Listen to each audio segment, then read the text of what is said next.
Hello there, people. Looks like another comic book week is upon us. Just got back from the shop.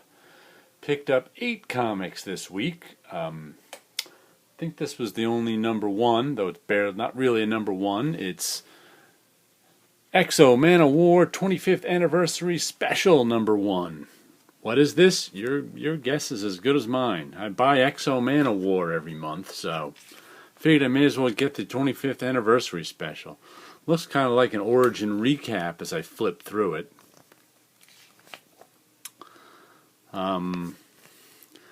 Actually a little prepared to be disappointed by this one because I don't even know what it is. I could have just wasted my $4 on it, but what the heck. We'll see what it is. I'll let you know. And next we have The Walking Dead 142. We all know what The Walking Dead is. Looks like this is some big festival fair they're having this issue. Last issue ended with a sort of down note, as The Walking Dead is known to. As much as I like Charles Adler's art, he does the most boring double-page spreads ever. I mean, I don't know why he picks certain things for double-page spreads, like her talking, her hand on one page. I just baffle. So many double-page spreads he does baffle me. But overall, he's done a hell of a job on drawing 130 some odd issues of The Walking Dead. I think what did Tony Moore do? The first 6? And so I really can't complain too much about his art because I like it, but those double-page spreads can baffle me. So I enjoy every issue of The Walking Dead. I'm sure this one will be no different. And next we have The Savage Dragon, issue number 204. We see he's fighting with his stepsister here.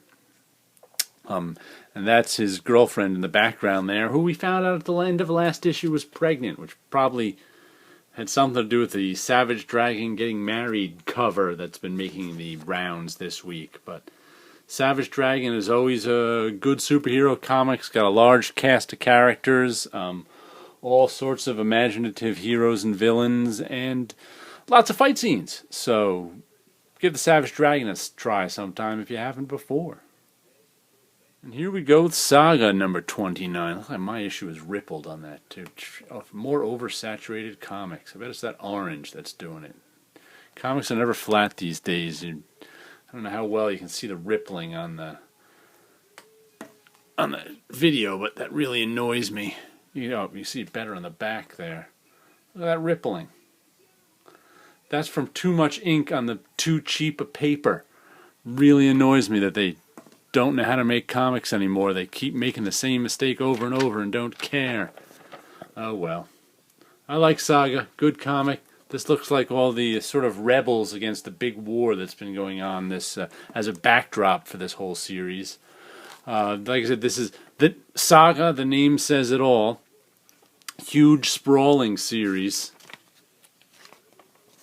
Lots of characters. Lots of different There's at least 2 main storylines going on with, another half dozen sub-storylines at all times. So it takes its time getting to the end of any one story because that's just how the book is built, and that's why it's named Saga. It's a giant sprawling saga.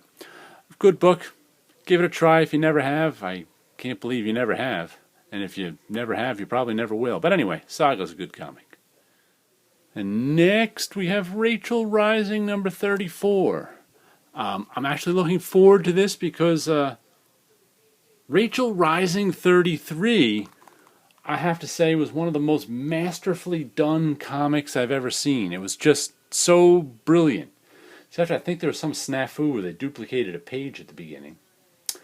But it was just, there weren't a whole lot of words in 33. It was just a story of a woman coming to life, rising up out of the ground, which is sort of a theme in Rachel Rising. It started with Rachel digging herself out of a shallow grave. This woman did the same thing, came out of the ground, out of a grave or something, being reborn. And then just the whole issue was her finding her, hitching a ride, finding her way to civilization, finding some secluded house and getting a man to do her bidding in sort of an evil way. The whole thing permeated with evil, and it was just so masterfully told. Terry Moore drew it so beautifully. The storytelling was beautiful. All the gestures and facial expressions the characters had just like told the whole story with very few words, and though there were some words. And it was just so masterfully done.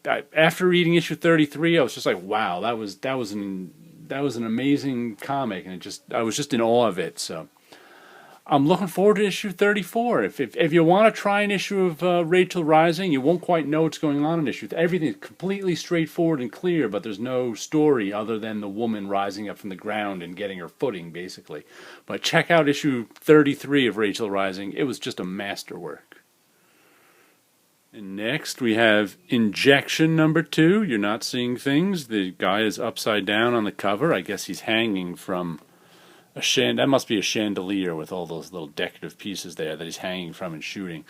But this is a Warren Ellis comic. Who else is in? I think this is the team from the first 6 issues or so of Moon Knight. Shalvey, Belair, and Warren Ellis writing. The first issue was pretty much they're getting the band together issue. Not a lot of backstory. Secret British government ops stuff. Something went wrong years before, but now they're all having to get back together and do something. So, don't know what. Can't even tell you what the plot is yet. It was a sort of typical Warren Ellis written introduction issue that doesn't give too much away, gets you a little hooked, leaves you with a cliffhanger at the end. And like I said, I don't expect to know everything that's going on in the first issue of a Warren Ellis written project. But I know he's going to let us know sooner or later, so I'm on board with Injection.